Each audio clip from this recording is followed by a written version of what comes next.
on Saturday, the 3rd of April. The Falkland Islands are now firmly under the control of the Argentine invasion force, and that means that the island's 1,800 inhabitants, all of them British, are ruled by Argentina's military dictatorship. Over the past few hours, the Argentine forces have been consolidating their position, though it now seems that during their initial assault they met with fierce resistance from the small contingent of Royal Marines stationed at the capital, Port Stanley. They've now been flown to Uruguay by their captors. With them were some British officials and the island's governor, Mr. Rex Hunt. He's been replaced by an Argentine military governor and army general, and the Argentine flag is flying over his residence.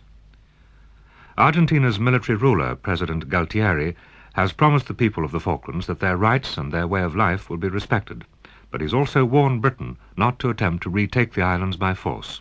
From Argentina, our Latin America correspondent, Harold Briley, reports. The Argentine Navy revealed late in the day of the invasion that the Marines had indeed put up some stiff resistance as the first wave of Argentine assault troops went ashore. That's how an Argentine officer was killed and some other soldiers were injured. The Argentine military denied a rumor that the lone British Navy ship, the ice patrol vessel HMS Endurance, had been sunk off the dependency of South Georgia, which was also occupied by Argentine forces, along with the other dependency of South Sandwich. In Buenos Aires, the occupation of the Falklands is regarded as an irreversible fact. Celebrations in the streets went on well into the night. It was disclosed yesterday that a number of British warships were already on their way to the South Atlantic, and a further task force, described as substantial by the Defence Ministry, is being assembled. Its centrepiece is the latest aircraft carrier, HMS Invincible, which has a squadron of Harrier jump jets, plus another carrier, HMS Hermes, frigates and destroyers. However, these surface vessels will take about 2 weeks to reach the Falklands. At Westminster, both the Commons and the Lords are to sit in emergency session this morning. It's the first time MPs have met on a Saturday since the Suez Crisis 26 years ago. The Prime Minister will open the debate. Here's our parliamentary correspondent, Christopher Jones. Mrs. Thatcher spent many hours at number 10 Downing Street last night, after 2 cabinet meetings during the day, preparing what will be the most momentous and certainly the most difficult common speech she has made since she became Prime Minister. The British government is showing no signs whatsoever of moving from its often declared position that the Falkland Islands are undoubtedly British territory unless or until the inhabitants there wish it to be otherwise. And that being so, Mrs. Thatcher will certainly be expected by her own backbenchers to tell the Commons how the invaders can be got out of the islands, and to be seen by the backbenchers to be facing up to the grim prospect of possible military actions to do just that. Mrs. Thatcher will immediately be followed by the opposition leader, Mr. Michael Foot, who's come hurriedly back from Brussels to speak in this debate, and she's likely to face probing demands not only from Labour, but from her own backbenchers as well. How it was that such an invasion could have taken place with such apparent ease, particularly when Argentina had declared its intentions so loudly and so often. At the United Nations, the Security Council has deferred a decision on the Falklands issue until this afternoon. It's waiting for Argentina's foreign minister to arrive in New York to present his case in person. Britain has put forward a short resolution demanding the cessation of hostilities and the immediate withdrawal of Argentine forces and asking for a diplomatic solution. These demands have received strong support from France and Ireland, as well as 3 Commonwealth countries, Australia, Canada and New Zealand. Earlier, the Security Council had discussed 2 other areas of conflict, Central America and Israeli-occupied territory in the Middle East. On both issues, the United States cast its veto. It opposed a resolution sponsored by Panama and Guyana calling on all states not to use force against any Central American or Caribbean country. Less than an hour later, the United States vetoed a Jordanian resolution which urged Israel to rescind its dismissal of Arab mayors in the West Bank. A series of tornadoes in the American states of Texas and Arkansas has killed at least 22 people and injured nearly 400 others. Police said a total of 20 tornadoes struck in the space of 5 hours last night in Arkansas. Heavy damage was reported throughout the state. At one town in Texas, at least 9 people died and 300 were hurt.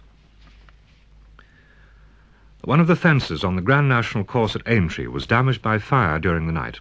Police say the fire was started deliberately. The fire brigade were called to put out the blaze at the fence at the 12th, and although the foliage was destroyed, the main framework survived the fire. Repairs will be made this morning, and the Grand National will go ahead in the afternoon. 2 national newspapers apparently received calls from someone claiming to represent the League Against Cruel Sports, saying they'd started the fire.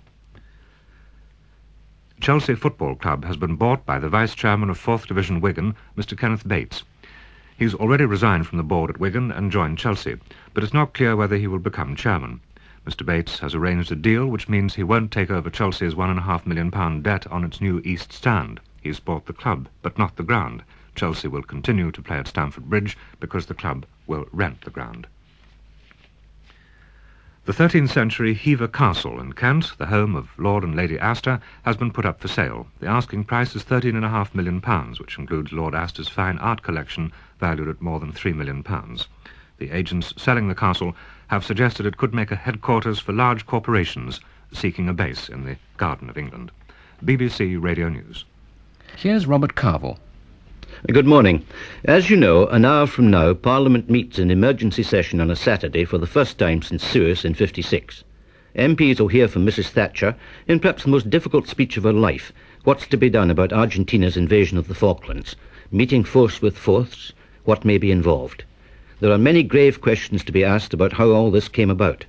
2 MPs are with me before going to the House. John Browne, Tory member for Winchester, and Joch Stallard, Labour for St Pancras North. First, John Browne, what do you want to hear the government saying this morning? Well, Bob, first of all, there's no doubt about it. I think we're facing a major humiliation, and I think there's genuine need for real explanation. I would like to see or to hear why, in the absence of a resident garrison of any real deterrence, no arrangements appear to have been made for a credible reinforcement, why reaction appeared to be so slow to public announcements by the Argentinians of intentions to invade, particularly following Richard Luce's departure from the negotiations with them in the end of February. Why, if such a big operation was mounted in Argentina, MI6 didn't seem to let us know. Why Endurance was moved out. And, in fact, why early-day motions by backbenchers and very patriotically veiled questions by people such as Jim Callaghan appear to have been discounted. In other words, you're suggesting the government was caught unprepared. Yes, it appears to be. Of course, we don't really know the facts yet, but it appears. Well, you'll hear them that quite is true. soon. Joch Stallard, what should the government do now? Well, I'm inclined to agree that the government should first of all explain why this incredible apparent complacency over recent weeks, when we're led to believe now, and we're told in newspapers, that all of this has been known, certainly since February. There's been no attempt to erect any kind of strategy. On the contrary, the Defence Minister and the Foreign Secretary and the Prime Minister herself have been defending their sole dependence on a nuclear strategy at the expense of the conventional weapons. And this is something I think we will want to hear an explanation about. The fact that the Invincible, the ship itself that is being sent there, has already been sold to the Australians must make everybody very, very worried and concerned. Now, John Browne, a British naval task force, we're told, is being assembled. It'll take a fortnight, possibly, to get to the Falklands. What should it do then? A counter-invasion? Blow the Argentinian navy out of the water, or what? I would have thought, basically, to assemble a task force, including, say, aircraft carriers with a Harrier jump jet and helicopters, maybe 3 to 4 nuclear hunter-killer submarines, that sort of thing, with escort and supply ships. Sail to the Falkland Islands, issue an ultimatum to the Argentinians to withdraw, and if it's not observed, to blockade, because that place has obviously got to be resupplied. But could I mention the question of Trident, which Joch has just raised? I personally don't agree with his view on that. I don't think this illustrates that Trident is wrong. I think we had to have a full range of weapon systems. What I think this more illustrates is that the government were caught unawares and that certain errors of judgment may have been made. It's not the wrong weapons or the wrong soldiers. One can't blame the weapons or the armed services. Joch Stallard, you think, however, that Britain has armed for the wrong war? Yes, I do. I completely agree with that sentiment. It has armed for the wrong war, and we're definitely on the wrong strategy, and I'm totally opposed to the nuclear strategy whatsoever. And what they should do next, and the question of mounting a naval force and so on, I'm very concerned, and I think we all must be at this moment, about the people who are still left on the Falkland Islands, and in the face of the brutality of the regime that we know about in Argentina. I think that we've got to be very careful before we advocate something that would put their lives at risk.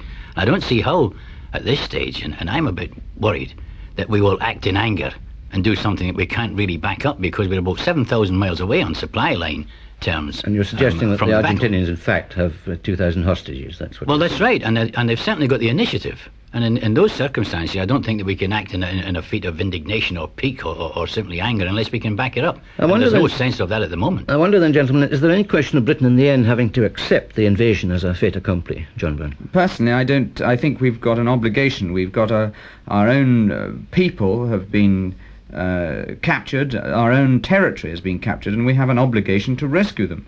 I think we should proceed on diplomatic grounds in the United Nations Security Council, continuing to urge President Nixon to help us, as he has done magnificently, and secondly, on a military basis. I think this is the reason I don't think you can yet blame the fact that we have the wrong weapons. I don't think that is true, and I don't think it is shown by this at all. We cannot blame the weapons because we haven't actually done any fighting yet. Joch Stallard, could I take you on now to the government's handling of the crisis so far as Parliament's concerned? I believe there were many complaints on the opposition side, and think, in fact, the government side too, yesterday, that it looked as though the whole world knew about this invasion, but not HMG. Did you feel, Joch Stallard, that the government was somehow or other holding back information? Yes, I do, and I think at the same time we would accept that no government would be able to divulge their complete strategy, but we thought, and certainly were entitled to think, and had enough confidence in the government and the military and the naval strategists to think that they were doing something about it. When it comes out now that nothing has been done, then of course we feel betrayed. Well, we feel that the government has not been quite honest and full with the House. Of course, I think that's yet to be shown. These are facts we don't know whether the government has or has not done anything about it. This is what we're hoping to find out this morning. But I don't think it's true to say that the government withheld facts from us. The fact is that it appears that they have been slow, but I don't think there's any grounds to say that they've actually withheld information. I think that's unfair. Finally, gentlemen, let me ask you this. Some of the papers normally sympathetic to the government are saying this morning this is a day of fiasco, shame, humiliation. Is this also a day of crisis for the Tory party, John Well, Browne? Of course I think it's crisis for the country. But we've got to face the fact that the battle's not over yet. This has been a long-running problem for 140 years, these negotiations. The fact is that we often lose the first battle. My big question is, have we got the guts to win the war? Joch Stallard, last word. Well, I think it certainly is a crisis for the country. It's a crisis for this government. They fought the last election on the basis of their defence strategy, and it's a total and utter failure. Yes, to be seen. John Browne and Joch Stallard. They're now off to the House for the momentous debate that you can hear the start of here on Radio 4. The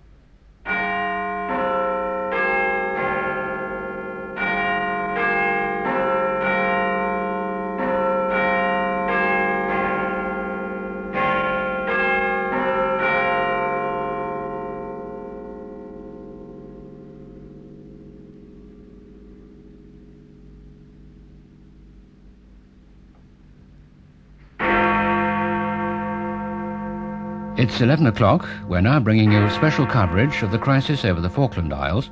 We go first to the newsroom and our diplomatic correspondent, David McNeill.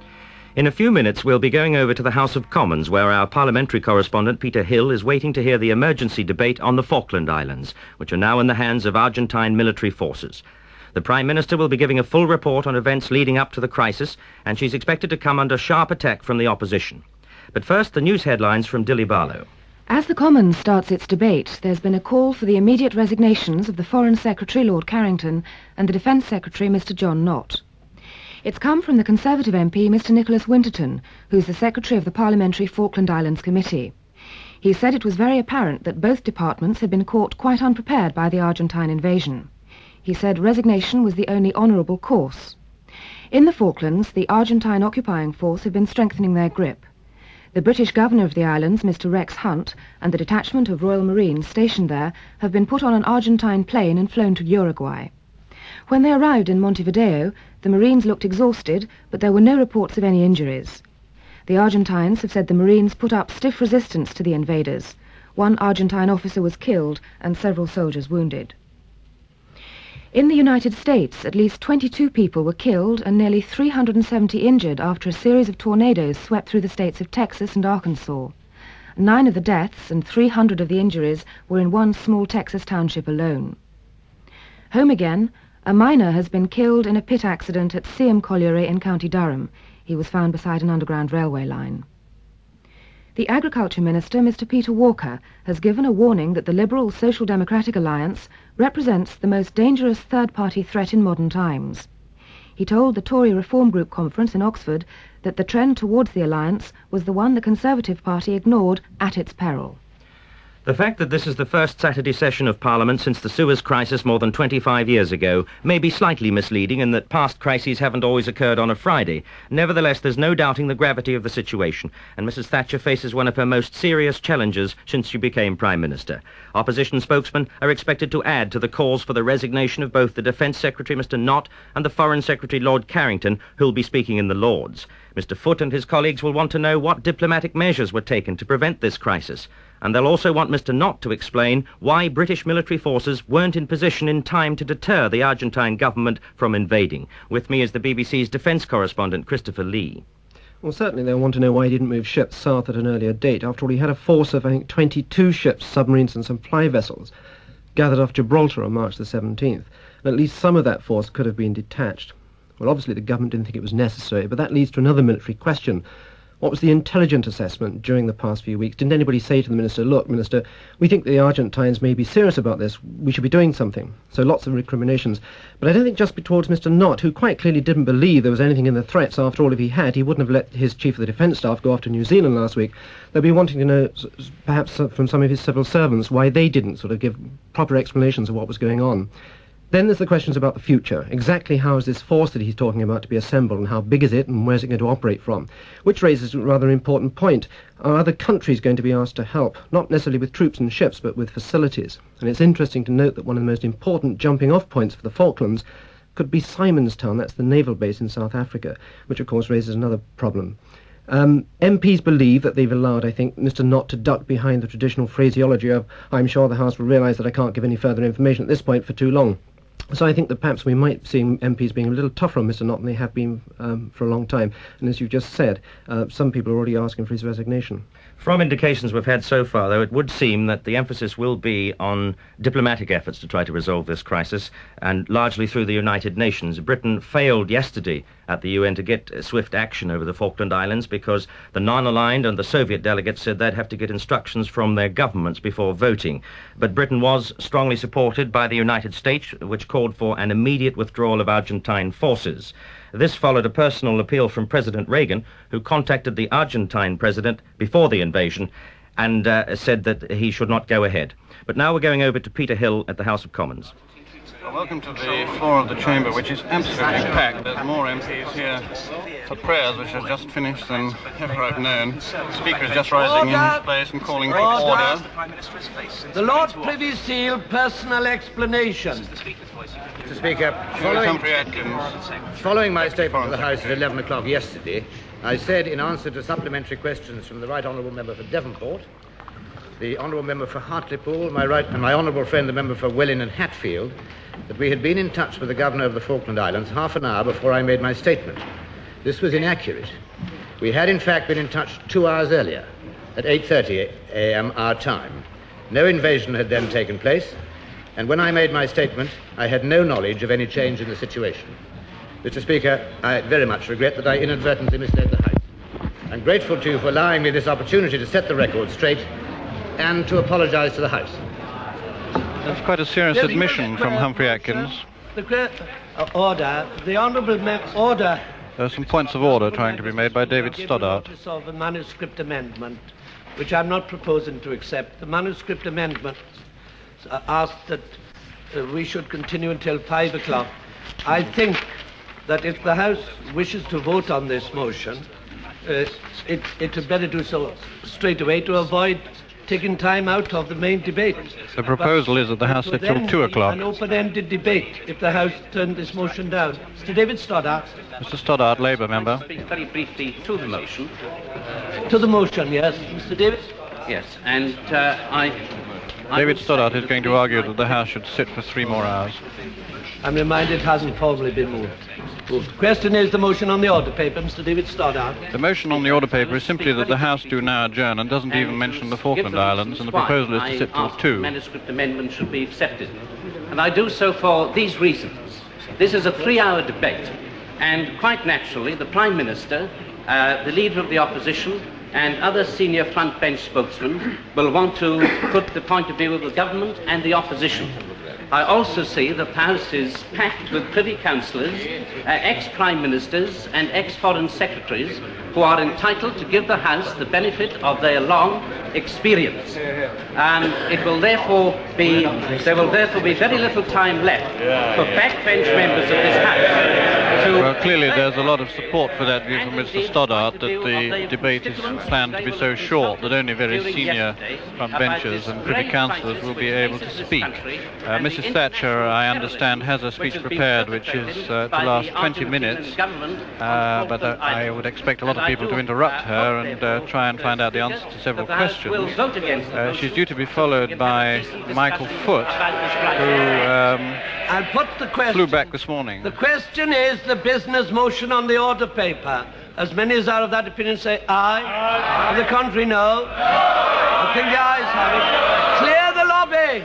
Well, what we have now is a division which will last 15 minutes as to whether the House sit until 2 o'clock or whether, as Mr. Stoddart was proposing, it sits till 5 o'clock, and it's a very difficult outcome to predict. I would imagine that most Conservatives would do as the whips say and support the government motion, but there may be some rebel backbenchers on the Tory side, and I would imagine quite a lot of Labour members would prefer that the House sit for longer, but it may not be a party matter, it may be a House of Commons matter. Many MPs have been here for a very long time today. I know of several who've come down the motorway from the north of England. MPs have been putting place cards here. Christopher Price was the first, apparently, at 8 o'clock in the morning. And Anthony Fell was the first on the Tory side. Michael Foot was in Germany and caught a plane at 7:45 this morning from Brussels, and so he's had very little time to prepare his speech. Margaret Thatcher, of course, has been sitting with her senior cabinet ministers most of Thursday night, most of yesterday, and I should imagine quite a long part of last night. She's had a small group of cabinet ministers sitting with her, who obviously included Lord Carrington, John Nott, Lord Privy Seal, that's Humphrey Atkins, who's just made this extraordinary announcement that when he said 10:30 he meant 8:30 for yesterday. The order paper, incidentally, as I mentioned earlier, does not mention the Falklands, and it simply says adjournment to the Prime Minister that this House do now adjourn, which means there's no motion before the House but allows a wide-ranging debate. And the last time this happened on a Saturday was on November the 3rd, 1956, and that was a debate on Suez. The question is the business motion. As many as are of that opinion say aye. Aye. Of the contrary, no. No. Ayes to the right, noes to the left. Tell us for the ayes, Mr. Carol Mather, Mr. Anthony Berry. Tell us for the noes, Mr. John Maxton, Mr. John Hume Robertson. Well, that was the announcement of the tellers. I was just saying that the last time this happened was on Saturday, November the 3rd, 1956, when the motion identically was that this House do now adjourn. The subject was Suez. The first speaker was Sir Anthony Eden, and he was followed by Mr. Gateschall. Before I hand back to the studio, I think I ought to mention the questions which we're looking forward to hearing answers to today.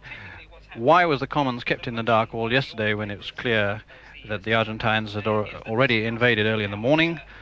Where were our ships? Why weren't they on station? Quite a lot of Conservatives want the answer to that one. Are we now proposing to retake the islands? Is it a bluff, or are we really going to go in and try and oppose landing? Some Labour MPs have already said to me, is the long-term cost worth it? It's going to be very expensive to maintain a large number of ships on station with a 7,000-mile supply line so far away, vulnerable to air attack from the Argentinian mainland, and with great unpopularity with all of that in American countries. Some Tories are very upset about the proposed naval cuts. They think it was the prospect of naval cuts which might have encouraged the Argentines. And lastly, are there going to be any resignations? Some backbench Conservatives have already been saying that at least one head has got to roll, whether it's Lord Carrington or John Nott. It's not clear yet. I should imagine that will be resisted, but there may well be in the debate pressure for that. Now, I'm going to hand you back to the studio, and we'll come back when the debate is about to start and Margaret Thatcher opens for the government. Yes, well, while we're waiting for the division, it is quite interesting that Mr. Atkins should admit that he'd inadvertently misled the House. He did say yesterday that he'd been in contact with the governor of the Falkland Islands at 10:30 in the morning London time. Now, in fact, the invasion, it does seem, took place before that time, and he told the House today he was, in fact, in touch at 8:30. There was a great deal of confusion throughout the day here in London. We were expecting announcements at any moment from the Foreign Office. At one point, we were told there was to be a press conference, a joint press conference by Mr. Nott and Lord Carrington at 4:30. This was also a mistake. It was a suggested time, not a proposed time. And, of course, I'm sure that some members of the House will be quite concerned about the way the government delayed confirming news of the invasion. The government maintained that they wanted to be 100% certain that the Argentine military force had landed, and they pointed out that communications with the island were extremely difficult. Quite obviously, when the Argentine force landed, they tried to disrupt communications. Eventually, the government heard from a number of sources, but it wasn't until 6 o'clock that we did have the joint press conference, and the members of the House haven't yet heard the full version from the government and haven't had the chance to question them at length.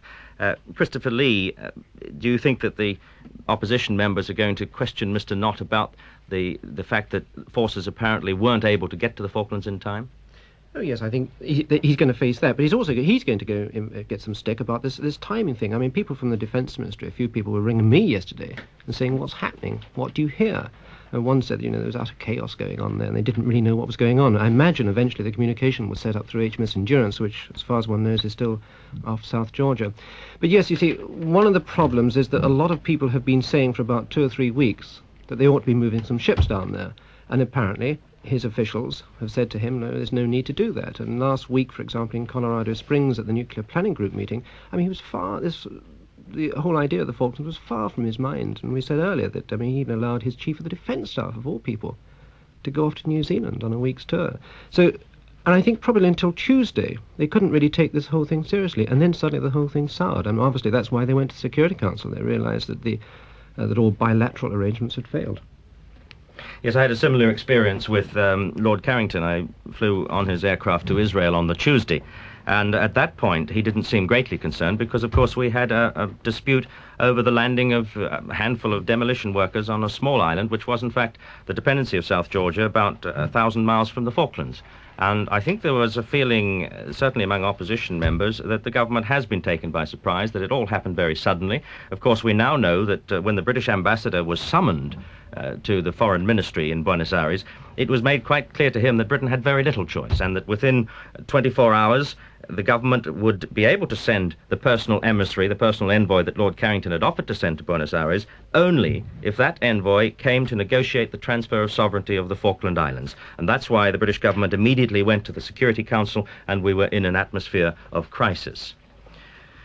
One of our foreign news staff is Ray Gowdridge, and he has been to the Falklands. Ray, I wonder, we hear that the Falkland Islanders wish to remain British, and yet I'm told that many of them have never actually been to that country. What is the strength of feeling among the Falkland Islanders? Oh, the strength of feeling is very, very strong indeed. There are some who have never been to Britain, who have been born through generations, of course, and stayed on the Falkland Islands, although a great many have very close contacts, have family links here in Britain, and there is also a small number of immigrant workers, as it were, people who go in on contracts to work on the farming settlements for maybe 6 months or a year, or in some cases a couple of years at a time. But the strength of feeling is quite intense in the main town, in fact the one town or township, Port Stanley. Wherever you go, you see the Union Jack. It's always evident, not necessarily flying, but a picture of it stuck in a window. Or quite often you see it as decoration in people's houses on the wall, and pictures of the Queen and so on. Intensely British feeling. It's been put to me that the British feeling of the Falklanders is for a Britain that existed perhaps 30 or 40 years ago. Well, that is quite possibly the case. Of course, the islands are a great distance away from Britain, and the image of Britain in 1980 hasn't really penetrated that far. I remember feeling when I was there that I'd stepped back into what I imagined to be a small rural community about 50 years ago. One gets that sort of feeling. It's a little bit out of touch. I'm not saying it's primitive. I mean, you get your deep freezes, you get your electric toothbrushes and all that sort of thing. But in attitude, there's something that is a little bit old-fashioned. Did they feel at the time you were there that there was a constant threat from the Argentine government? Yes, intensely, all the time. There they are, this tiny little isolated community, very, very far away from their home base, as it were. and next door to them, just 300 miles away, this giant neighbour, and very often bellicose neighbour, a neighbour who over a period of years has made quite fierce statements, has obviously always had this claim against the Falklands, and there's always been this deep apprehension, suspicion. What do you think the Falkland Islanders, should they be able to have a free choice, what do you think they'd do? Do you think most will want to come and live in Britain now? It's very difficult to say. Argentina, of course, has, during the course of negotiations with the United Kingdom, has always said that if they, the Argentine government, took over control of the Falkland Islands, they would allow the inhabitants to stay, to continue with their customs and their practices and so on. But it's difficult to say. Right, I gather we can go back now to the House of Commons and Peter Hill. Well, the vote has just been taken, and the ayes have been 204, the noes 115, so that's a majority of 89 for the House to sit only until 2 o'clock, and what it shows is that there are about 320 MPs here present, so about half the House has turned up. There's now a point of order from Michael English on the Labour benches. The Foreign Secretary examined at the bar of this House upon the matter Mr. English yesterday asked for Lord Carrington, the Foreign Secretary, who of course sits at the Lords, to be brought here at the bar. The fact is that it's only the House can decide on that question, and it's not a matter for Speaker's ruling. The Prime Minister... just before the Prime Minister. Adjourn. The chief whip has moved that the House to now adjourn. House to now adjourn. Prime Minister. Warm cheers from the Conservative side as the Prime Minister in a grey suit is taking her place at the dispatch box. Some Labour MPs waving their order papers. Catcalls. Mr. Speaker, sir, the House meets this Saturday to respond to a situation of great gravity. We are here because for the first time for many years, British sovereign territory has been invaded by a foreign power. After several days of rising tension in our relations with Argentina, that country's armed forces attacked the Falkland Islands yesterday and established military control of the islands. Mr. Speaker, yesterday was a day of rumour and counter-rumour.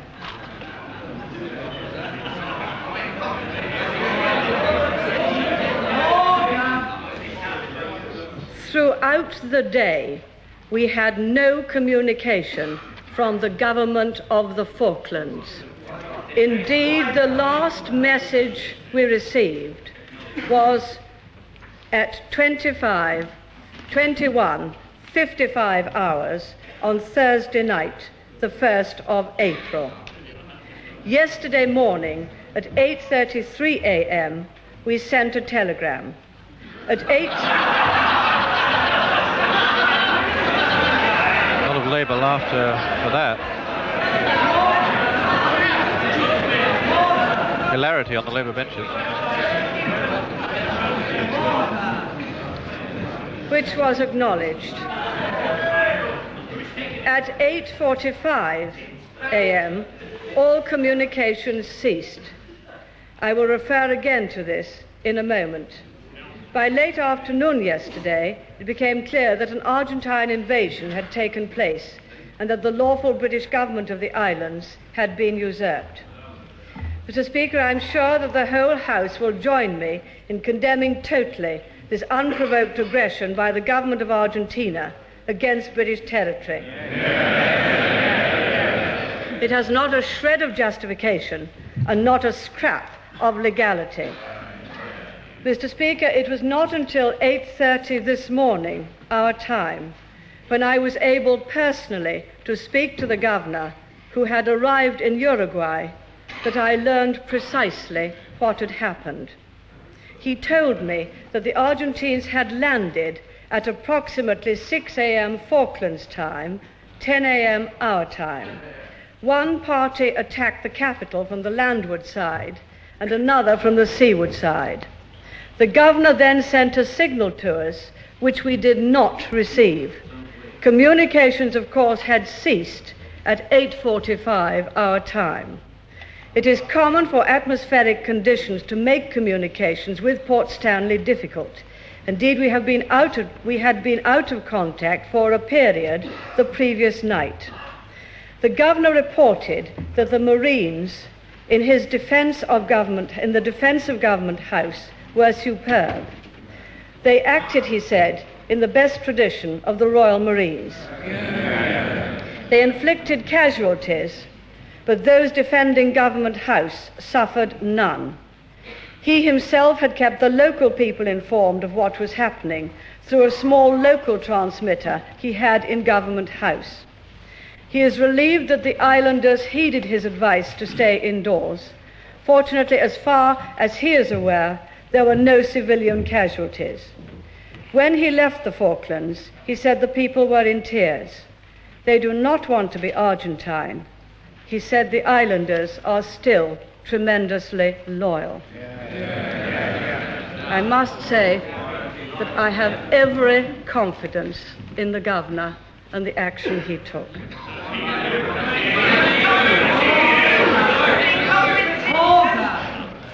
I must tell the House that the Falkland Islands and their dependencies remain British territory. No aggression and no invasion can alter that simple fact. It is a government's objective to see that the islands are freed from occupation and are returned to British administration at the earliest possible moment. Mr. Speaker, Argentina has, of course, long disputed British sovereignty over the islands. But we have absolutely no doubt about our sovereignty, which has been continuous since 1833. Nor have we any doubt about the unequivocal wishes of the Falkland Islanders, who are British in stock and tradition, and they wish to remain British in allegiance. We cannot allow the democratic rights of the islanders to be denied by the territorial ambitions of Argentina. Over the past 15 years, successive British governments have held a series of meetings with the Argentine government to discuss the dispute. In many of these meetings, elected representatives of the islanders have taken part. We have always made it clear that their wishes were paramount and that there would be no change in sovereignty without their consent and without the approval of this House. The most recent meeting took place this year in New York at the end of February between my honourable friend the member for Shoreham, accompanied by 2 members of the Islands Council, and the Deputy Foreign Secretary of Argentina. The atmosphere at the meeting was cordial and positive, and a communiqué was issued about future negotiating procedures. Unfortunately, the joint communiqué which had been agreed was not published in Buenos Aires. There was indeed a good deal of bellicose comment in the Argentine press in late February and early March, about which my honourable friend, the Minister of State for Foreign and Commonwealth Affairs, expressed his concern in this House on the 3rd of March, following the Anglo-Argentine talks in New York. This has not, however, been an uncommon situation in Argentina over the years, and it would have been absurd to dispatch the fleet every time there was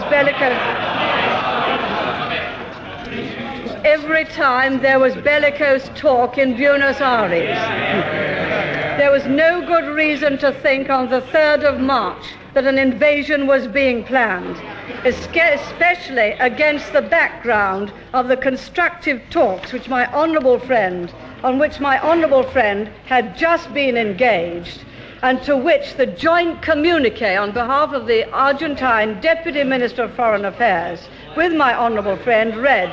The meeting took place in a cordial and positive spirit. The 2 sides reaffirmed their resolve to find a solution to the sovereignty dispute and considered in detail an Argentine proposal for procedures to make better progress in this sense. There had, of course, been previous incidents affecting sovereignty before the one in South Georgia, to which I shall refer in a moment. In December 1976, the Argentinians illegally set up a scientific station on one of the dependencies within the Falklands group, Southern Thule. The last government attempted to solve the matter through diplomatic exchanges, but without success. The Argentinians remained there and are still there. 2 weeks ago, on the 19th of March, the latest in this series of incidents affecting sovereignty occurred, and the deterioration in relations between the British and Argentinian governments, which culminated in yesterday's Argentinian invasion, began. The incident appeared at the start to be relatively minor, but we now know that it was the beginning of much more. The commander of the British Antarctic Survey Base at Grytviken on South Georgia a dependency of the Falkland Islands over which the United Kingdom has exercised sovereignty since 1775, when the island was discovered by Captain Cook, reported to us that an Argentine Navy cargo ship had landed about 60 Argentines at nearby Leith Harbour. They had set up camp and hoisted the Argentine flag. They were there to carry out a valid commercial contract to remove scrap metal from a former whaling station. The leader of the commercial expedition, Davidoff, had told our embassy in Buenos Aires that he would be going to South Georgia in March. He was reminded of the need to obtain permission from the immigration authorities of the island. He did not do so. The base commander told the Argentines that they had no right to land on South Georgia without the permission of the British authorities. They should go either to Grytviken to get the necessary clearances or leave. The ship and some 50 of them left on the 22nd of March. And although about 10 Argentinians remained behind, this appeared to reduce the tension. In the meantime, we had been in touch with the Argentine government about the incident. They claimed to have had no prior knowledge of the landing and assured us there were no Argentinian military personnel in the party. For our part, we made it clear that while we had no wish to interfere in the operation of a normal commercial contract, we could not accept the illegal presence of these people on British territory. We asked the Argentine government either to arrange for the departure of the remaining men or to ensure that they obtained the necessary permission to be there. Because we recognized the potentially serious nature of the situation, HMS Endurance was ordered to the area. We told the Argentine government that if they failed to regularize the position of the party on South Georgia or to arrange for their departure, HMS Endurance would take them off without using force and return them to Argentina. This was, however, to be a last resort.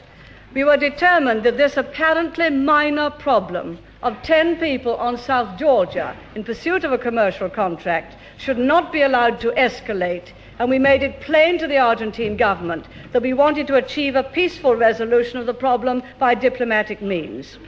To help in this, HMS Endurance was ordered not to approach the Argentine party at Leith, but to go to Grytviken. It soon became clear that the Argentine government had little interest in trying to solve the problem. On the 25th of March, another Argentine Navy ship arrived at Leith to deliver supplies to the 10 men ashore. Our ambassador in Buenos Aires sought an early response from the Argentine government to our previous requests that they should arrange for the men's departure. This request was refused. Last Sunday, on Sunday the 28th of March, the Argentine Foreign Minister sent a message to my noble friend, the Foreign and Commonwealth Secretary, refusing outright to regularize the men's position. Instead, it restated Argentina's claim to sovereignty over the Falkland Islands and their dependencies. My noble friend, the Foreign and Commonwealth Secretary, then sent a message to the United States Secretary of State asking him to intervene and to urge restraint. By the beginning of this week, it was clear that our efforts to solve the South Georgia dispute through the usual diplomatic channels were getting nowhere.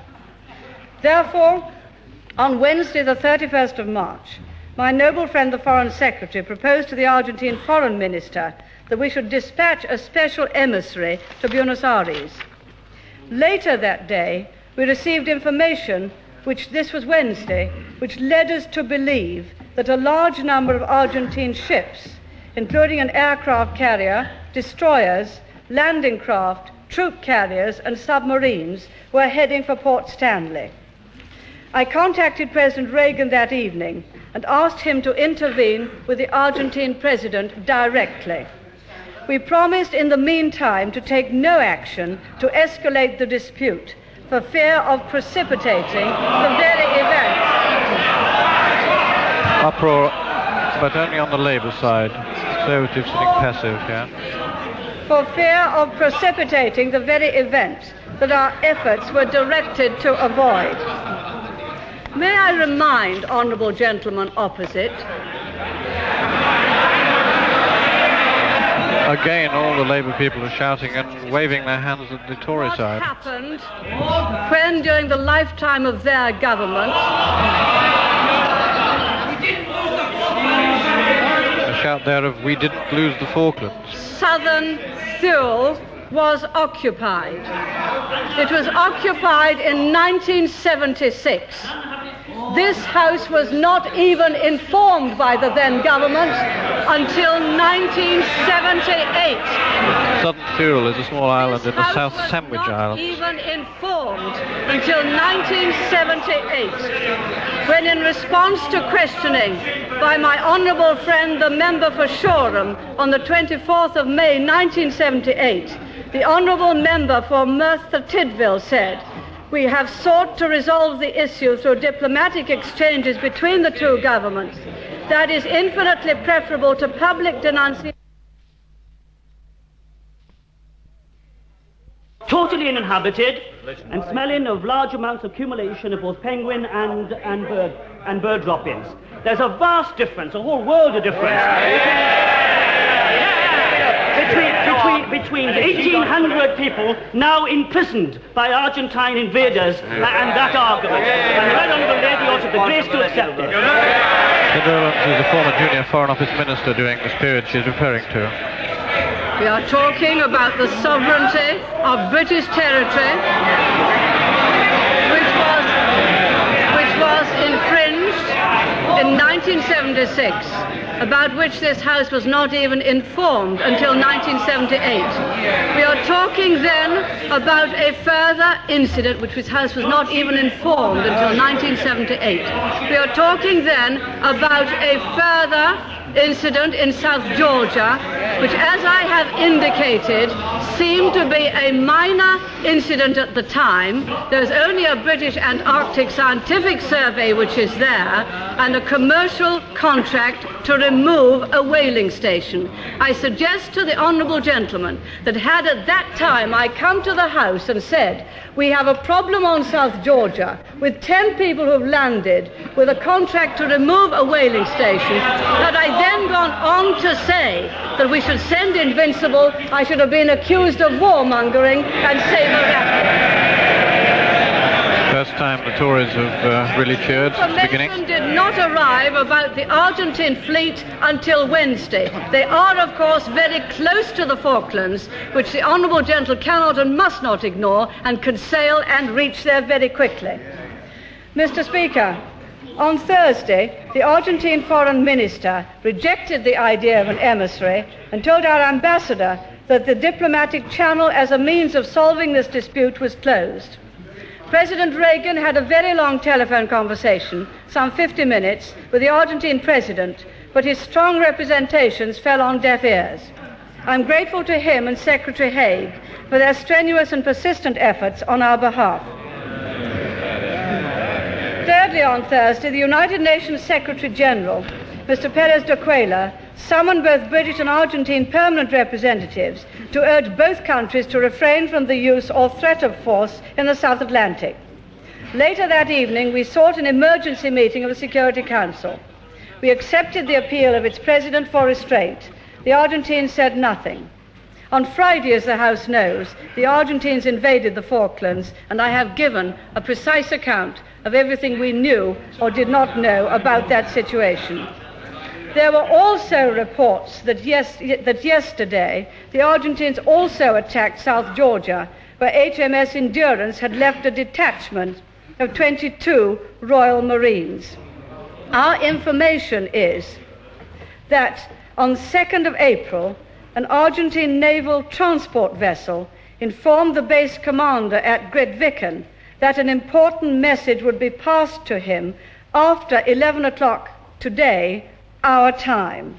It is assumed that this message will ask the base commander to surrender. Mr. Speaker, before indicating some of the measures the government has taken in response to the Argentinian invasion, I would like to make 3 points. First, even if ships had been instructed to sail the day the Argentinians landed on South Georgia to clear the whaling station, the ships could not possibly have got to Port Stanley before the invasion. Honourable members may not like it, but that is fact. Second, Most of the noise coming from the Labour side again. There have been several occasions in the past when an invasion has been threatened.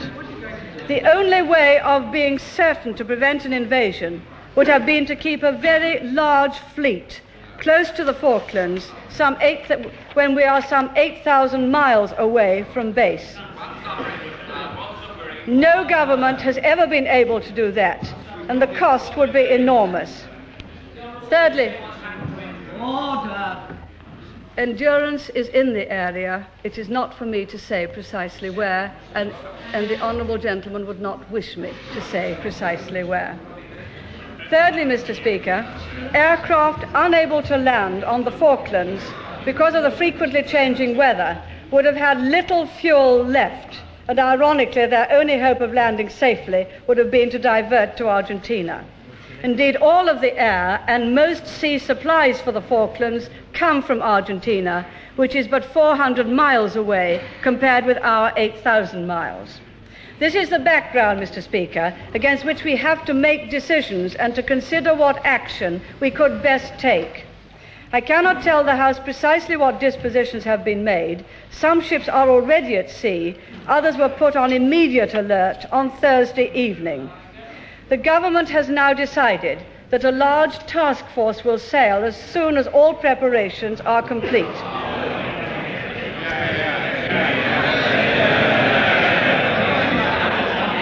Here's that from the Conservative side. HMS Invincible will be in the lead and will leave port on Monday. I stress that I cannot foretell what orders the task force will receive as they proceed. That will depend on the situation at the time. Meanwhile, we hope that our continuing diplomatic efforts, helped by our many friends, will meet with success. Mr. Speaker, the foreign ministers of the European Community member states yesterday condemned the intervention and urged withdrawal. The NATO Council called on both sides to refrain from force and continue diplomacy. The United Nations Security Council met again yesterday and will continue with its discussion today. Honourable members opposite laughed. They would have been the first to urge for a meeting of the Security Council that we had not in fact called one. They would have been the first to urge restraint and to solve it by diplomatic means. They would have been the first to urges of sabre-rattling and warmongering. Strong support from the government benches for that. We are now, Mr. Speaker... Tamdiel trying to get in now. The Prime Minister is already addressing the House. Is she giving way? Mr. Tamdiel. Referred to our many friends. Do we have any friends in South America itself on this issue? Mr. Speaker, doubtless our friends in South America will make their views known during any proceedings at the Security Council. I believe that many countries in South America will be prepared to condemn the invasion of the Falkland Islands by force. Mr. Speaker, we are now reviewing all aspects of the relationship between Argentina and the United Kingdom. The Argentine charge d'affaires and his staff were yesterday instructed to leave within 4 days. As an appropriate precautionary and I hope temporary measure, the government has taken action to freeze Argentine financial assets held in this country. We didn't know that. An order will be laid before Parliament today under the Emergency Laws Reenactments and Repeals Act 1964, blocking the movement of gold, securities or funds held in the United Kingdom by the Argentine government or Argentine residents. As a further precautionary measure, ECGD has suspended new export credit cover for the Argentine. It is, of course, the government's earnest wish that a return to good sense and the normal rules of international behaviour on the part of the Argentine government will obviate the necessity for action across the full range of economic relations. But we shall be reviewing the situation and we shall be ready to take further steps which we deem appropriate and will, of course, report to the House. Mr. Speaker, the people of the Falkland Islands, like the people of the United Kingdom, are an island race. Their way of life is British. Their allegiance is to the Crown.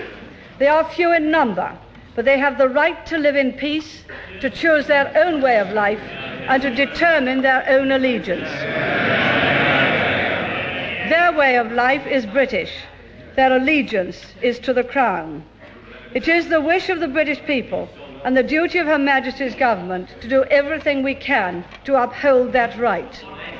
That will be our hope and our endeavour, and I believe the resolve of every honourable member of this House. Well, quite a lot of cheering there from the Tory side, but not ecstatic. Prime Minister has been speaking for about 24 minutes. Now here's Michael Foot, who only flew back from Brussels this morning. Called on this occasion, and I must thank the Prime Minister for that decision. I can well understand also the anxieties and impatience of many of my friends on the backbenches who voted in the division a few minutes ago and who desire to have full and proper time to examine all the aspects of this question. And I will return to that aspect of the matter in a few minutes before I conclude. However, I would first of all wish to set on record as clearly as I possibly can what we believe to be the international rights and wrongs of this matter, because I believe one of the purposes of this House being assembled on this occasion is to make that clear, not only, of course, to our people in our country, but to people throughout the world. The rights and the circumstances of the people in the Falkland Islands must be the matter uppermost in our minds. There is no question in the Falkland Islands of any colonial dependence or anything of the sort. It is a question of people who wish to be associated with this country, who have built their whole lives on the basis of association with this country, and we have a moral duty, a political duty, and every other kind of duty to ensure that that is sustained. The people of the Falkland Islands have the absolute right to look to us at this moment of their desperate plight, just as they've looked to us over the past 150 years. What they are faced with is an act of naked, unqualified aggression carried out in the most shameful and disreputable circumstances. Any guarantee from this invading force is utterly worthless as any of the guarantees that are given by this same Argentinian junta to its own people. We can hardly forget that thousands of innocent people fighting for their political rights in the Argentine are in prison and are being tortured and are being debased. And we cannot forget that fact when our friends and fellow citizens in the Falkland Islands are suffering as they are at this moment. And so on the merits of the matter, we hope that the question is understood throughout the whole world. In that respect, I believe the government was right to take the matter to the United Nations. It would have been delinquency if they had not, because that is the forum where we have agreed that such matters of international right and international claim shall be stated. And I believe that the British government, whatever else it does, I come to that in a moment, whatever else it has done or not done, of course it was essential to take our case to the United Nations and to present it with all the force and powers and advocacy at the command of this country. And the decision and the vote in the United Nations is to take place, I suppose, in an hour or two's time. I must say to people there, we in this country as a whole, irrespective of our party affiliations, will examine the votes in the United Nations most carefully. Most carefully. I was very interested to hear how strongly the President of France spoke out earlier this morning, and I hope that every other country in the world would speak in the same way.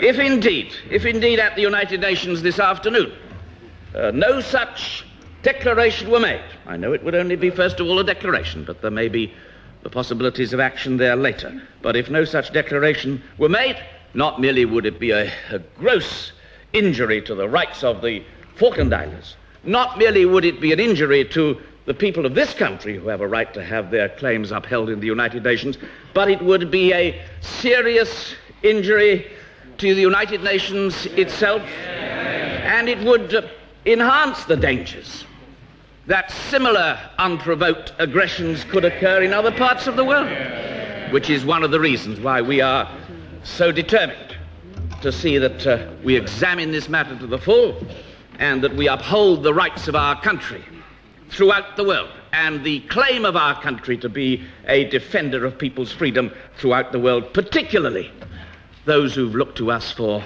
special protection, as the people in the Falkland Islands do. Now I have to turn to the government's conduct in the matter. What has happened to British diplomacy? The account given by the Right Honourable Lady, when she managed to rise above some of her own party arguments, that was not the exclusive part of her speech. But her explanations are not very full and they're very clear, and they will need to be made a good deal more ample in the days to come. There was the response given by Lord Carrington, the Foreign Secretary, at his press conference yesterday that I quote, although the Right Honourable Lady has not quoted it fully. She referred to the Minister of State, and this is the quotation from Lord Carrington, had just been in New York discussing with Mr. Ross, his opposite number, the question of resumption of talks with the Argentine government about the problems of the Falkland Islands. And they had had a talk and come to an agreement. Mr. Ross went back to the Argentine and a number of things came up and they sent a message which, and as I emphasize the words, I have not yet had time to reply to. So there was every reason to suppose, he went on, that the Argentines were interested in negotiations, and those talks were on the 27th of February. Now, the Right Honourable Lady gave an account of these negotiations, but from what has happened, it seems that the British government has been fooled by the way in which the Argentine junta has gone about their business, and the government must answer for that as well as everything else. What about the question of British communications and British intelligence? Because it does enter into it. I'm using it in the technical term. In The Guardian. The Guardian said yesterday, says today in its leading article, the country devotes a greater proportion of its annual output to its armed forces than any other Western country, with the exception of the United States.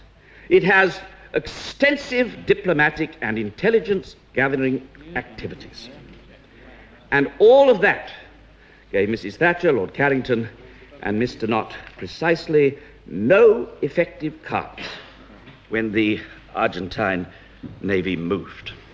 I must say I would be very surprised to hear that in some of the previous debates and discussions and crises that have arisen with the Argentine, that British governments previously didn't have better intelligence than that. Indeed, so good was our intelligence that the invasion took place, as the Prime Minister now tells us, at 10 a.m. yesterday. And what was the exact time when the Lord Privy Seal, I know he's apologised for some of his remarks, but what about this? When he said to the House of Commons and the British people, we are taking appropriate military and diplomatic measures to sustain our rights under international law and in accordance with the provisions of the United Nations Charter. When he was saying that, it was the Argentine government that was taking appropriate military, not diplomatic measures to enforce their will. And therefore I say that the Right Honourable Lady and the Minister of Defence and the whole government will have to make a very full account of what happened and how the diplomacy was conducted and why it was that we didn't have the information that we're entitled to have when expenditure takes place on such a scale. But above all, more important than the question of what happened to British diplomacy or what happened to British intelligence is what happened to our power to act.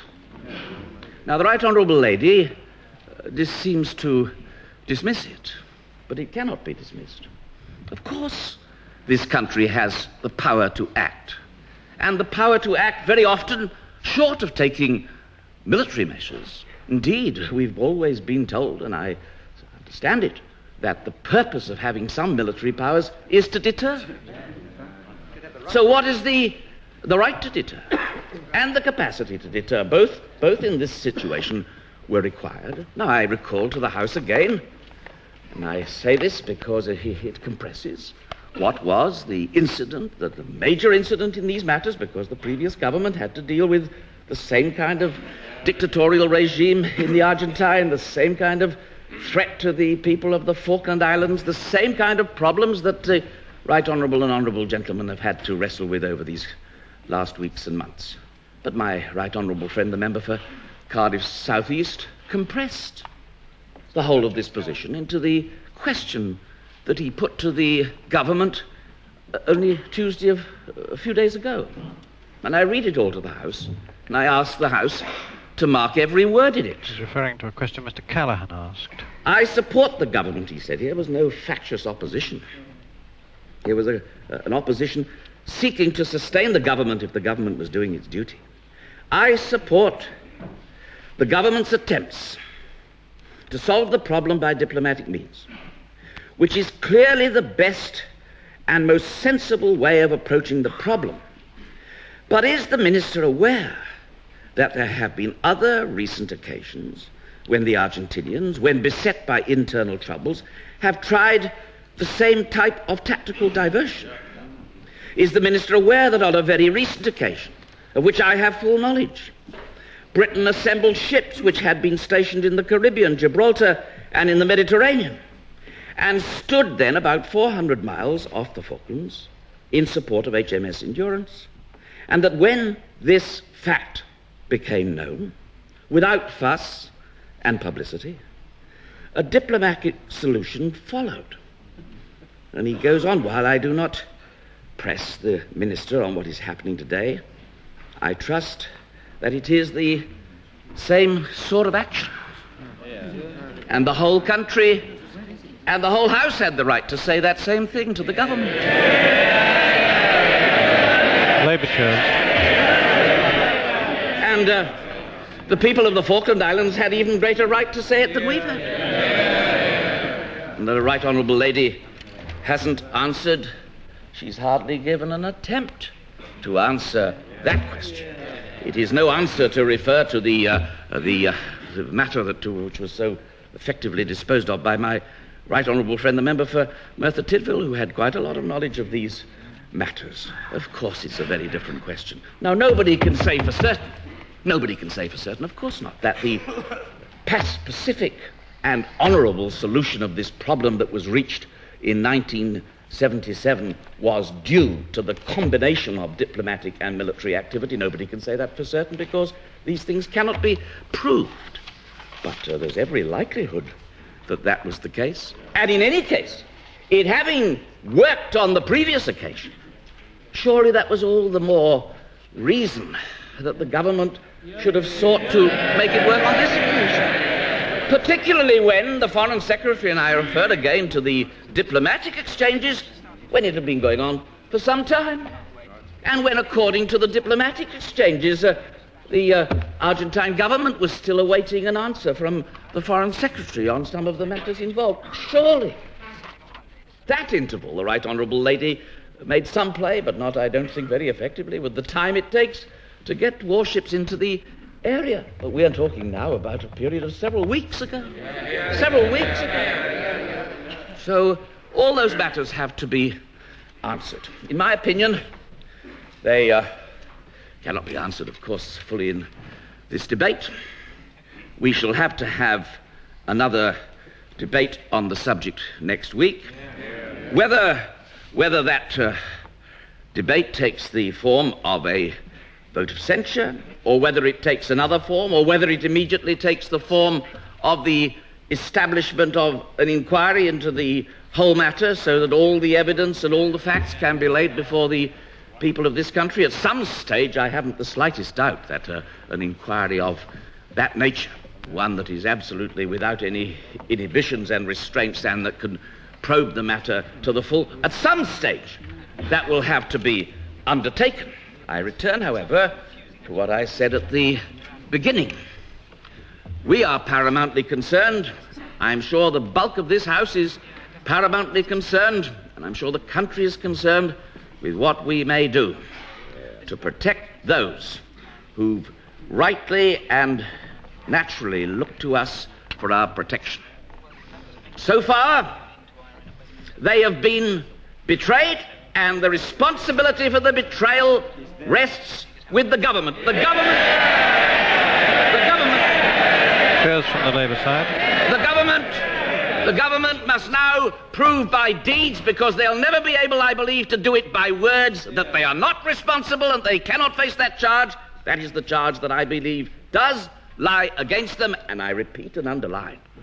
Even though it is the position and circumstances of the people who live in the Falkland Islands that are uppermost in our minds, and it would be outrageous if that were not the case, there is also the longer interest that we should not see foul, brutal aggression successful in our world. If that happens, it can be a danger not merely to the Falkland Islands, but to people all over this dangerous planet of ours. Mr. Foote has just sat down. A large number of MPs are just standing up, but there's very loud cheers from the Labour side. He's just said that the government is responsible for betraying the people of the Falkland Islands, and Margaret Thatcher has confirmed that the fleet is to be dispatched from Monday. And now back to David McNeill in the studio. South Atlantic, when the Argentine... I remind the House that 2 hours remain for this debate, and I appeal to those Privy Councillors who may be called not to take advantage of the fact that they are being called early because they're Privy Councillors, and I ask everyone to bear in mind that almost everyone here, it seems to me, has indicated they'd like to speak. Mr. Edward Du Cann. Edward Du Cann, the senior Conservative backbencher. The affairs of our nation, when this House should speak with a single, united voice. This is just such a time. And I would say to the right honourable gentleman, the leader of the House, that he spoke for us all, that he did this nation a service when in clear and unmistakable terms he condemned what he called this brutal aggression, and when he affirmed the right of the Falkland Islanders to decide their own destiny. I warmly applaud that part of his speech. I resent and reject his charge of betrayal, which he should not have made. Sir, I have a single simple point to make, and I can make it shortly. I think it is right that the House should also, at this moment of crisis for our nation and for the government, pledge full support to my right honourable friend, the Prime Minister, and her colleagues in their heavy and awesome responsibility. We must do, as the right honourable gentleman, the Leader of the Opposition, indicated, what is necessary and what is right. But let us see that what we do is well done.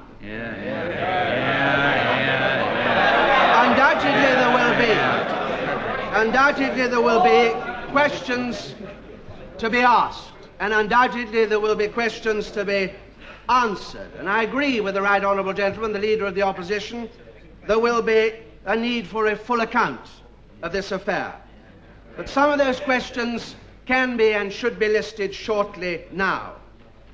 It is astounding that for all our defence expenditure, which in absolute and proportional terms is huge, for all our capacity for diplomatic activity and intelligence, we appear to have been so woefully ill-prepared.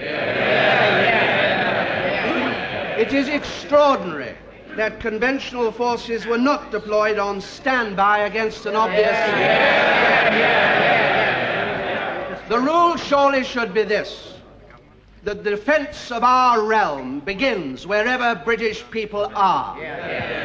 Defence of the realm begins wherever they travel on their lawful occasions and wherever they may be threatened.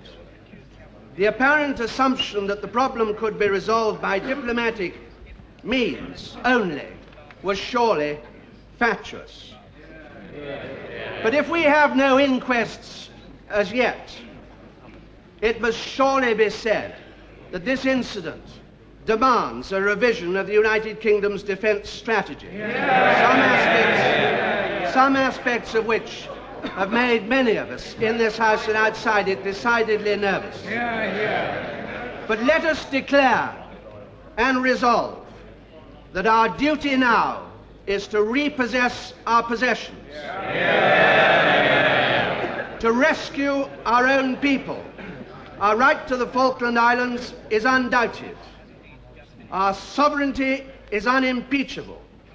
And I would add that the British interest in that part of the world is, in my judgment, substantial. It's substantial in the Falkland Islands, however trivial the figures may appear to be. It is substantial in the sea, which has yet to yield up its treasures. It is substantial also in Antarctica. But I would say the British interest is substantial, even if we were discussing the affairs of just one single fellow citizen of ours. We must rally support to our position and our cause. I agree entirely with the Right Honourable Gentleman, the Leader of the Opposition. This nation has always been prompt to condemn dictatorship, to ally against it, to fight against it, and to fight against aggression.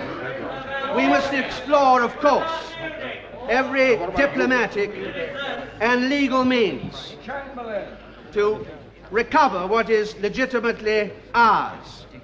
Every day now, Mr. Speaker, is crucial. For every day the fait accompli is accepted, the harder it will be to remove it. Just ask the peoples of Afghanistan or Hungary or Poland. The world has to face the fact that if you tolerate one act of aggression, you connive at them all. In the United Kingdom, we must accept reality. For all our alliances, for all the social politenesses which the diplomats so often mistake for trust, in the end, in life, it is self-reliance, and only self-reliance, that counts. Suez, when I first came into this house 25 years and more ago, surely taught us that not every ally is staunch when the call comes. We